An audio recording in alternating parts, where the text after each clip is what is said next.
David from Thrifty Mechanic here with a helpful tool review for you guys. You guys have seen this before. It's my Snap-on 3/8 inch drive ratchet. The part number on it is the FHX80. It's a super nice ratchet. It's extra long for good leverage, and it's got a locking flex head, meaning that I can hit this button, bend it any which way I want, and it will lock in that position, and I don't have to worry about it moving if I'm trying to take off a fastener in a funky angle. So that it makes it two tools in one. Instead of me needing flex head ratchets like ratcheting wrenches, I got this and it works just as good. Now the difference between this and the FX80, which is the exact same thing as this, is the comfort grip. With the comfort grip, it helps add more comfort to your hand. As you can see, it's contoured to fit your hand as you use it. So I highly recommend using these because they're just great. And you can normally find them on a really good deal if you go to pawn shops and stuff. That's what I found with this.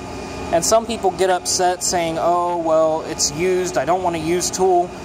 This has a lifetime warranty on it, so buy it used, and when it breaks, you get a new one free. So there's your brand new tool right there, and you're paying a third of the price. So it's better than any discount your Snap-on guy can give you.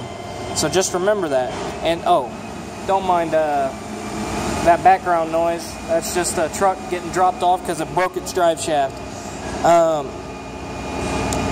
But now I'm going to tell a little bit of a few key features with this tool that really make it stand out against the competition. And the first thing that I really love about this tool is the pin that it's got for the side. As you can see, it's not just any normal pin.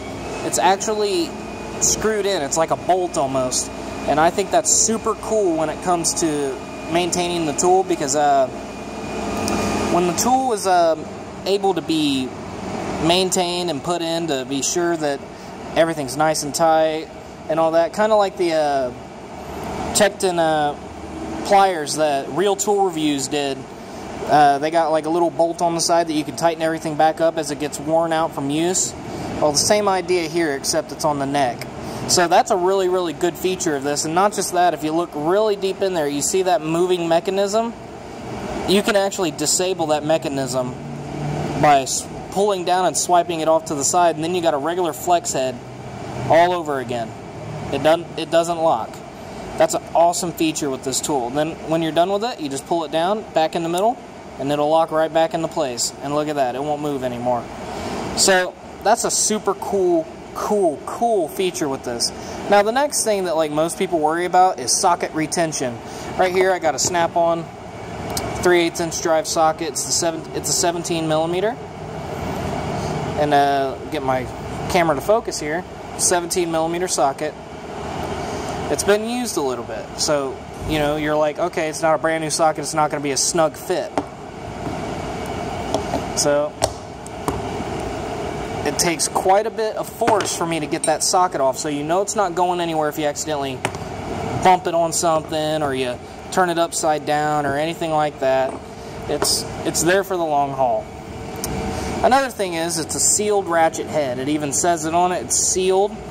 Now with that being said, I do always recommend taking a little bit of like lube of some sort, specifically like a metal on metal grease, like a moly grease or something, and just taking a very small amount, don't get crazy with it, and putting it inside the ratchet assembly. That way it has lubrication, kind of like metal on metal wears itself down quicker, but if you add something in between, kind of like oil in a car, it protects it. And that's super important with these ratchets, is if you want them to last a long time, you don't want to be on that Snap-on truck being tempted by all the cool little doodads and ratchet gadgets and all that, I highly recommend getting one and making sure that you get good grease and all that, quality grease that's going to hold up to the stress you put these under.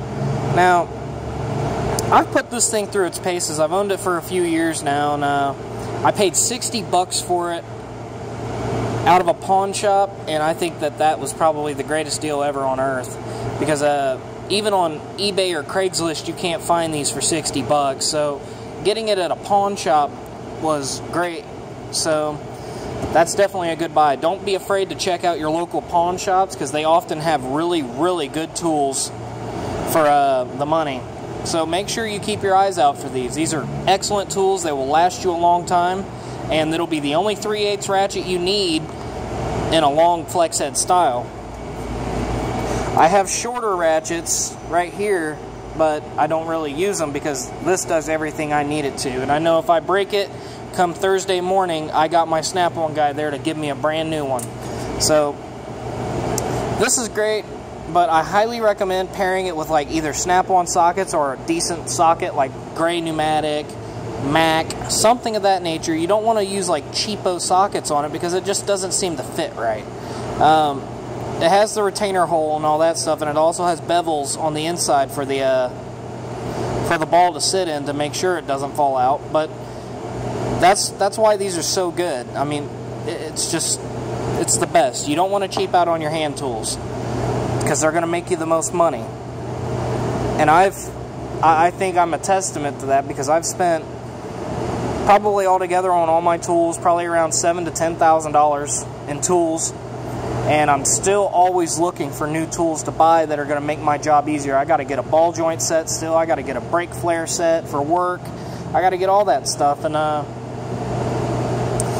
in time, I'll do reviews on all my stuff and I'll get it all squared away. I know you guys have seen it before and I've talked about it in my toolbox. But yeah, if this field is something that you want to get into to keep a dead horse from being beat on the ground, I highly recommend investing in your hand tools. Like, don't go out and buy crazy stuff like universal sockets, the 1/2-inch ones, when the 3/8 will work perfectly fine. You're not going to be using those 1/2-inch ones unless you work on diesels or something very often, or larger trucks like the F350s or something of that nature. But you don't see those every day, so it's not worth investing $800 in a set of 1/2-inch swivel sockets. It's crazy. So make sure that when you buy stuff, you buy it because you need it or you're going to use it every day. Do not buy it because it looks cool in your socket box or anything like that. I mean, this is what I use every day. It's not crazy huge, but it works for me and it helps me do my job every day. And it helps me be the most effective and most efficient technician I can be with everything that's given to me. So, I'm David from Thrifty Mechanic, guys. If you have any more questions or anything about this, like overall maintenance and anything like that, I'm glad to answer them. Please make sure to like, comment, and subscribe on all my stuff. I'm looking forward to hearing from you guys, and